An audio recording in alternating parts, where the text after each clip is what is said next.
አምላከ ኃያላን ውእቱ ዝንቱ ንጉሠ ስብሐት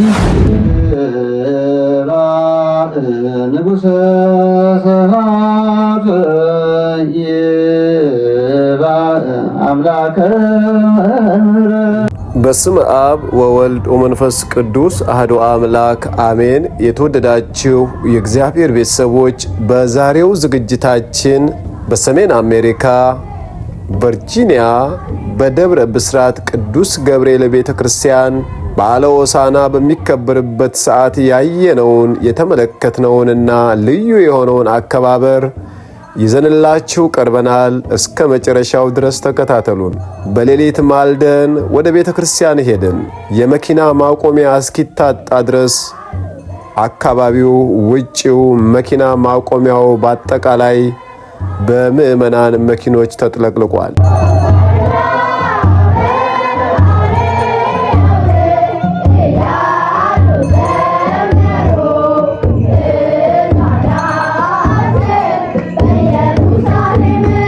ሕፃናት ሆሳዕና በአርያም እያሉ ዘመሩ። ሕፃናት በኢየሩሳሌም እያሉ የሆሳዕናን ዝማሬ እየዘመሩ ዘንባባውን በእጃቸው ይዘው ማፈ ደቂቅ ወሕፃናት አስተዳሎከ ስብሐተ እንዳለው ልበ አምላክ ዳዊት ልዩ በሆነ ዜማ እያዜሙ ሆሳዕና በአርያም በእግዚአብሔር ስም የሚመጣ የተባረከ ነው እያሉ እያመሰገኑ በልዩ ሁኔታ በዓሉን አድምቀውታል።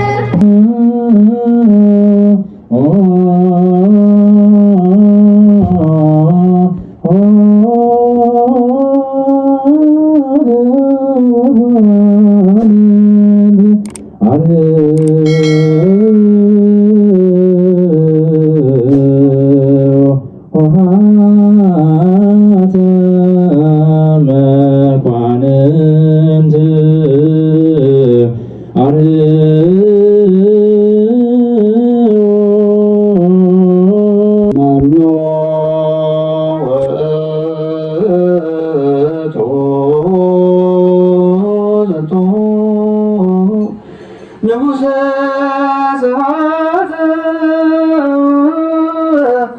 መኖ ውእቱ ዝንቱ ንጉሠ ስብሐት።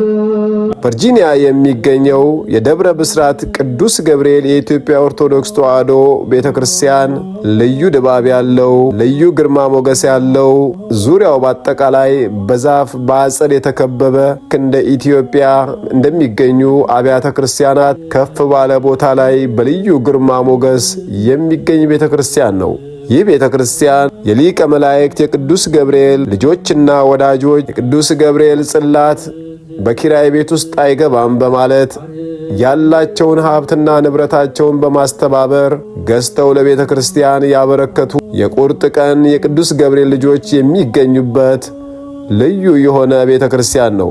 ይህ ቤተ ክርስቲያን ከተመሰረተ ወይም አገልግሎት መስጠት ከተጀመረ ገና 1 ዓመት ያልሆነ ቢሆንም የሊቀ መላእክት የቅዱስ ገብርኤል ልጆችና ወዳጆች ከሩቅም ከቅርብም እየተሰባሰቡ በዕለተ ሰንበት እንደዚሁም በዕለተ ቅዱስ ገብርኤል ወደዚህ ቤተክርስቲያን ብትመጡ ቤተክርስቲያኑ ከአፍ እስከ ገደፉ ሞልቶ እስከ ውጪ ድረስ በገብርኤል ወዳጆች የሚጥለቀለቅ ልበቅን የሆኑ ምዕመናን ያሉበት ቤተክርስቲያን ነው።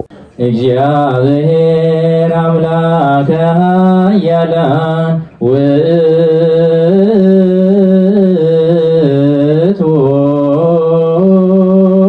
ዝንቱ ንጉሠ ስብሐት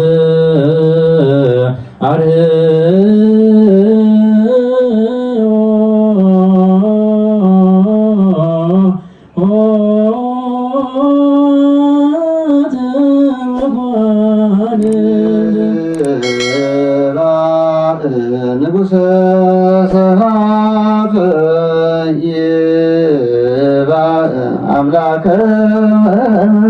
የዚህ ቤተ ክርስቲያን አስተዳዳሪ አባታችን መላከ ብስራት ቀሲስ ክፍለ ዮሐንስ እጅግ ትሑት የሆኑ እጅግ በምዕመናን የሚወደዱ ደብረ ሊባኖስ በሚገኙ በአባቶች እግር ስር ያደጉ በመሆኑ በዚህ ቤተ ክርስቲያን የሚደረገው የትኛውም ሥርዓት ልብን የሚመስጥ ሥርዓቱን የጠበቀ የአባቶችን አርያ የተከተለ መሆኑን ማስተዋል ችያለሁ።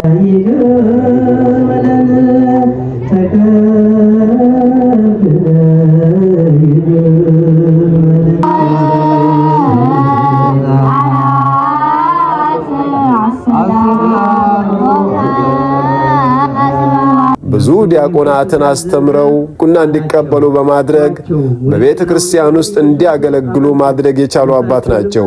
አሁንም እጅግ ብዙ ዲያቆናትን በማስተማር ላይ ይገኛሉ።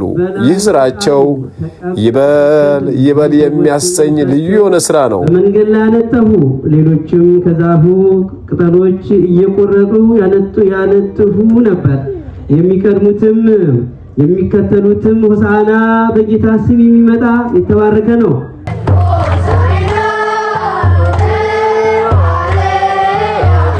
በዚህ ቦታ ላይ ለየት ያለ ሲሰራ ያየው ስራ ቢኖር በደብረ ሊባኖስ የእናታችን የቅድስት ኪዳነ ምሕረት ከ800 ዓመት በላይ ታሪክ ያላትን ቤተክርስቲያን በአሁኑ ሰዓት ወደ መፍረስ እየሄደች ስለሆነ እዚህና በሌላ አጥቢያ የሚገኙ ምዕመናንን በማስተባበር ያንን ቤተክርስቲያን በመስራት ላይ የሚገኙ ታላቅ አባት ናቸው።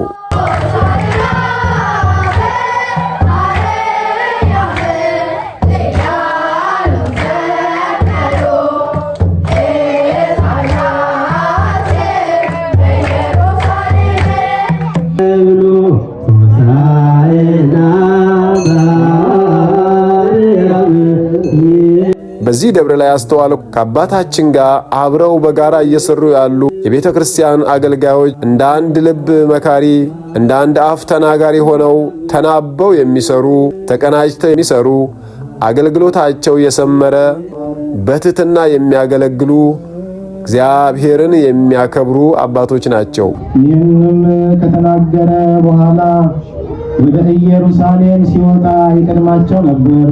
ደብረ ዘይትም በሚባል ተራራ አጠገብ ወዳሉት ወደ ቤተ ፋጌና ወደ ቢታንያ በቀረበ ጊዜ ከደቀ መዛሙርቱ ሁለቱን ላከና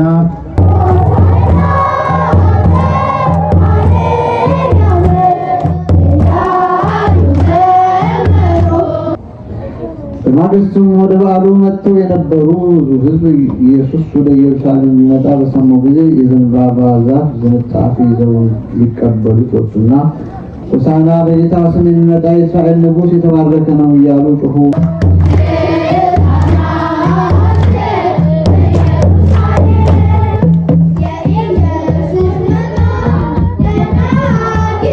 ምዕመናን ከደብሩ አስተዳዳሪ ጋር ያላቸው ጥምረት፣ ቤተ ክርስቲያኑን ለማሳደግ የሚያደርጉት ጥረት፣ እንደዚሁም ታዳጊ ወጣቶችን በስነ ምግባር ለማሳደግ የሚያደርጉት ጥረት የተለያዩ ፕሮግራሞችን በማድረግ እጅግ ሰፊ አገልግሎት የሚሰጥበት ቦታ ነው።